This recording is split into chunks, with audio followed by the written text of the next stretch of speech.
A scramble is on for flu shots as a flu epidemic continues to cover most of the country.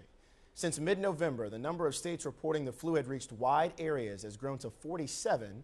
The good news, the worst, may be behind us. Joining us this morning, Dr. Holly Phillips, CBS News medical contributor. Holly, good morning to you. Good morning, Terrell. Have we peaked in terms of people getting the flu, or is the worst yet to come?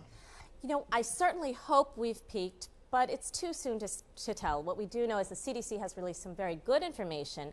As of 2 weeks ago, 29 states were reporting a high level of flu activity. Now that's down to 24. But it is still too soon to say because the virus is now moving west and we don't know what those numbers are going to look like. If we take a look at the country here, a wide picture, what are the areas that are hardest hit by the flu now? Well, this year flu season started in the southeast, which is unusual. We don't usually see it starting in the south. And it has moved up to the northeast. We're really getting hit hard, of course, in New York City and in Massachusetts and Boston. There's a true epidemic.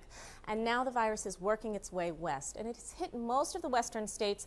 California is the only one that seems to be exonerated at this moment. So we'll see if that lasts for them. I hope so. Oh, we love the West Coast, don't we? When you're talking about the cold and the flu, and in terms of symptoms, what are the differences between the two? I've got some family members that actually don't know. They say, you know what, I feel like I have a cold, but then they see the news and they're worried that they may have something worse. Right. And Terrell, this is such an important point because there are other illnesses circulating right now. There's a norovirus that causes a very bad stomach flu, and there is, of course, the common cold, which is always around.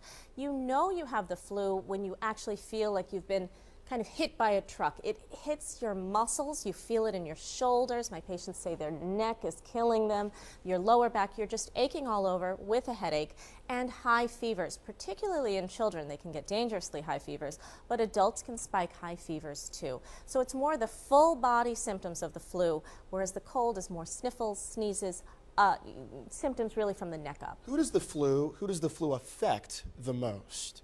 Well, the people for whom it's most dangerous are anybody who has an underlying illness. So the elderly, if you have asthma, emphysema, COPD, if you have any other reason to become very sick, then it can become a deadly disease. For most of us, it's just a very uncomfortable 10 weeks to even 14 days. Once you're diagnosed, what are some of the things that you can do? How do you treat it? Well, if you are diagnosed within the first 48 hours, there are a couple of antiviral medications. You might have heard of Tamiflu and Relenza.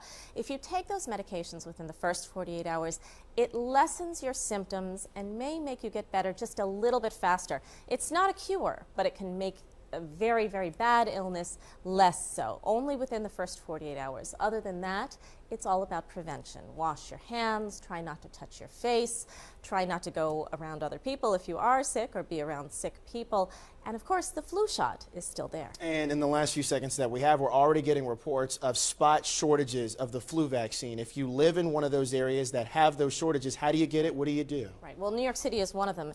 And I suggest calling your doctor. For instance, my office still has shots, and a lot of the offices, of my colleagues still have them. So if they do run out, they might be able to tell you which pharmacies have them.